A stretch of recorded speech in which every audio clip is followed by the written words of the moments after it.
ಸ್ನೇಹಿತರೆ ನಮಸ್ಕಾರ. ತುಮಕೂರಿನ ಎಸ್ ಎಸ್ ಪುರಂನ 5ನೇ ಕ್ರಾಸಿಗೆ ಬಂದರೆ ನೀವು ಇಲ್ಲಿ ಒಂದು Shri Siddhalingeshwara hotel pure veg gobi stall ಶುದ್ಧ ಸಸ್ಯಾಹಾರಿ ಅಂತ ಇದೆ. ಎಲ್ಲ ತಗೊಂಡು ಇಲ್ಲಿ ಇತ್ತೀಚೆಗೆ ಒಂದು ಬ್ಯಾನರ್ ಕಂಡೆ ನಾನು, ಸಿದ್ಧಲಿಂಗೇಶ್ವರ ಹೋಟೆಲ್ ಅಂತ. ಈ ಬ್ಯಾನರು ಭಾಳ ಕುತೂಹಲವಾಗಿತ್ತು. ಇವರು ಸಿದ್ದು ಅವರು ಗೋಬಿಗೆ ಫೇಮಸ್, ಇವ್ರ ಫ್ಯಾಮಿಲಿ ನಿಮಗೆಲ್ಲ ಗೊತ್ತೇ ಇದೆ. ಸೊ ಈ ಬ್ಯಾನರಲ್ಲಿ ಇಡ್ಲಿ 2ಕ್ಕೆ 30, ವಡೆ 10 ರೂಪಾಯಿ, ರೈಸ್ ಬಾತು 30 ರೂಪಾಯಿ, ಚಿತ್ರಾನ್ನ 30 ರೂಪಾಯಿ, ಪುಳಿಯೋಗರೆ ಎಲ್ಲ ರೀತಿ, ಆಮೇಲೆ ದೋಸೆಗಳು 30 ರೂಪಾಯಿ, ಈರುಳ್ಳಿ ದೋಸೆ ಮಾತ್ರ 40, ಪರೋಟ ಚಪಾತಿ ಊಟ 60 ರೂಪಾಯಿ, ಆಮೇಲೆ ಫುಲ್ ಮೀಲ್ಸ್ ಅಂತ ಇತ್ತು. ಹೋಳಿಗೆ ಊಟ ಕೂಡ ಸೋಮವಾರ ಮತ್ತು ಶುಕ್ರವಾರ ಅಂತ ಈ ಹೋಟೆಲ್ಗೆ ನಾನು ಇವತ್ತು ಬೆಳಗ್ಗೆ ತಿಂಡಿ ತಿಂದೆ. ಇಡ್ಲಿ, ಮೆಣಸಿನ್ಕಾಯಿ ಬೋಂಡ, ತುಪ್ಪದ ದೋಸೆ ಒಂದು, ಮತ್ತು ಮಶ್ರೂಮ್ ಬಿರಿಯಾನಿ ಕೂಡ.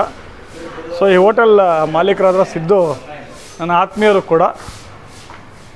ಸೊ ಇಲ್ಲಿ ತಿಂಡಿ ಇಷ್ಟು ಕಮ್ಮಿಗೆಲ್ಲ ಕೊಡ್ತಾ ಇದ್ದಾರಲ್ಲ, ಏನಕ್ಕೆ ಮತ್ತು ಯಾವಾಗಿಂದ ಶುರು ಮಾಡಿದ್ದಾರೆ, ಒಂದೇ ಒಂದು ನಿಮಿಷ ಅವ್ರ ಹತ್ರ ಮಾತಾಡೋಣ ಬನ್ನಿ. ಈಗಾಗಲೇ ಬೆಳಗಿನ ತಿಂಡಿ ಸಮಯ ಮುಗ್ದಿದೆ ನಾನು ಬರೋ ಅಷ್ಟರಲ್ಲಿ. ನಮಸ್ಕಾರ ಸಿದ್ದು ಅವ್ರು, ಹೇಗಿದ್ದೀರಾ? ಚೆನ್ನಾಗಿದೆ ಸರ್. ಸೊ ನೀವು ತುಮಕೂರಲ್ಲಿ ಭಾಳ ಗೋಬಿಗೆ ಫೇಮಸ್ಸು. ಹೌದು. ಈಗ ಬೆಳಗ್ಗೆ ಹೊತ್ತು ತಿಂಡಿ ಎಲ್ಲ ಶುರು ಮಾಡಿದ್ದೀರಾ, ಯಾವಾಗಲಿಂದ ಶುರು ಮಾಡಿದ್ರಿ ಸರ್? ಇದು ತಿಂಡಿ ಒಂದು 2 ವರ್ಷದಿಂದ ಸ್ಟಾರ್ಟ್ ಮಾಡಿದ್ದು. ಹಾಂ. ಆಮೇಲೆ ಸ್ವಲ್ಪ ಇದರಿಂದ ಒಂದು 6 ತಿಂಗಳು ನಿಲ್ಲಿಸಿದ್ದೆ. ಓಕೆ. ಈಗ ಮತ್ತೆ ಸ್ಟಾರ್ಟ್ ಮಾಡಿದ್ದೀನಿ. ಓಕೆ. ಜನಗಳಿಗೆ ಒಂದು ಇದು ಮಾಡೋಣ ಅಂತೇಳಿ ಕಮ್ಮಿ ರೇಟಲ್ಲಿ ಊಟ ಸಿಗಬೇಕು, ತಿಂಡಿ ಸಿಗಬೇಕು, ಬಡವರು ಬಗ್ಗರು ಎಲ್ಲ ತಿನ್ನೋ ಥರ ವ್ಯವಸ್ಥೆ ಇರಬೇಕು. ಈಗ ಎಷ್ಟು ದಿನ ಆಯಿತು ನೀವು ಶುರು ಮಾಡಿ? ಸರ್ ನಾವು ಶುರು ಮಾಡಿ 1 ವಾರ ಆಯಿತು ಸರ್. 1 ವಾರ ಆಯಿತು. ಸೊ ಏನೇನು ಮಾಡ್ತಾ ಇದ್ದೀರಾ ತಿಂಡಿಗೆ? ಸರ್ ಇಡ್ಲಿ, ವಡೆ, ಚಿತ್ರಾನ್ನ, ತಟ್ಟೆ ಇಡ್ಲಿ, ವಡೆ ಅಥವಾ ಬೋಂಡ ಮಾಡ್ತಾ ಇದ್ದೀರಾ? ಹಾಂ ಸರ್. ಬೆಳಗ್ಗೆ ಮೆಣಸಿನ್ಕಾಯಿ ಬೋಂಡ ಮಾಡಿರಿ, ಚೆನ್ನಾಗಿತ್ತು. ಇಡ್ಲಿ ಚಟ್ನಿ ಕೂಡ ಚೆನ್ನಾಗಿತ್ತು, ತುಪ್ಪದ ದೋಸೆ ಕೂಡ ಚೆನ್ನಾಗಿತ್ತು. ಸೊ ಇಡ್ಲಿ 15 ರೂಪಾಯಿ ಮಾಡಿದ್ದೀರಾ, ಈಗೆಲ್ಲ ಆಗಲೇ 20-25 ಆಗಿದೆ ಎಲ್ಲ ಕಡೆ. ನಿಮ್ಮಲ್ಲಿ 15 ರೂಪಾಯಿ ಮಾಡಿದ್ರೆ ಕಮ್ಮಿ ಇದೆ. ದೋಸೆ ಎಲ್ಲ 30 ರೂಪಾಯಿ ಮಾಡಿದ್ರೆ, ಯಾಕೆ ಇಷ್ಟು ಕಮ್ಮಿ ರೇಟ್ ಮಾಡ್ತಾ ಇದ್ದೀರಾ? ಸರ್ ಕಮ್ಮಿ ರೇಟ್ ಅಂದರೆ ಈಗ ನನಗೆ 5 ರೂಪಾಯಿ ಲಾಭ ಸಾಕು, ಹೆಚ್ಚಿಗೆ ಲಾಭ ಬೇಡ. ಹೆಚ್ಚಿಗೆ ಲಾಭ ಬೇಡ. ಓಕೆ. ಜನ ಬಂದು ಹೊಟ್ಟೆ ತುಂಬ ತಿನ್ನಬೇಕು, ಚೆನ್ನಾಗಿ ಇದ್ದಾಗಲಿ ಅಂತೇಳಿ ನಾವು ಮಾಡ್ತಿರೋದು. ಇವತ್ತು ಭಾನುವಾರ ಏನು ಮಶ್ರೂಮ್ ಪಲಾವ್ ಮಾಡಿದ್ರಾ, ಬಿರಿಯಾನಿ? ಹ್ಞೂ ಸರ್. ಭಾನುವಾರ ಮಶ್ರೂಮ್ ಬಿರಿಯಾನಿ, ಸೋಮವಾರ ಶುಕ್ರವಾರ ಒಬ್ಬಟ್ಟು ಊಟ. ಹಾಂ. ಎಲ್ಲ ಊಟ ಎಲ್ಲ ಫುಲ್ ಮೀಲ್ಸ್ ಅಂತ ಹಾಕಿದ್ದೀರಲ್ಲ? ಹ್ಞೂ ಸರ್. ಫುಲ್ ಮೀಲ್ಸ್ 60 ರೂಪಾಯಿ ಕೊಡ್ಬೋದಾ? ಕೊಡ್ಬೋದು ಸರ್. ಓಕೆ.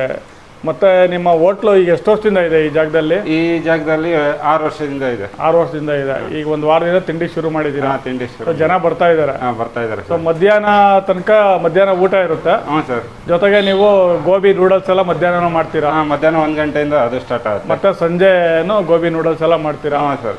ಸೊ ಮುಂದೆ ಏನಾದ್ರು ನಾರ್ತ್ ಇಂಡಿಯನ್ ಊಟ ಎಲ್ಲ ಮಾಡ್ಬೇಕಂತ ಪ್ಲಾನ್ ಇದೆಯಾ? ಅದೇನಿಲ್ಲ ಸರ್, ಯಾವುದು ರೊಟ್ಟಿ ಕರಿ ಎಲ್ಲ ಮಾಡ್ತೀವಿ, ಸ್ವಲ್ಪ ಟೈಮ್ ಬೇಕು ಅದಕ್ಕೆ. ಓಕೆ. ರೊಟ್ಟಿ ಕರಿ ಎಲ್ಲ ಮಾಡ್ತೀವಿ. ಹಾಂ. ಅದಕ್ಕೆ ಒಂದು ಸ್ವಲ್ಪ ಟೈಮ್ ಬೇಕು. ಈಗ ಈ ಏರಿಯಾದಲ್ಲಿ ಮೊದಲು ಹೋಟ್ಲುಗಳೇ ಇರಲಿಲ್ಲ ಬೆಳಗ್ಗೆ ಹೊತ್ತು ತಿಂಡಿಗೆ. ಹೌದು.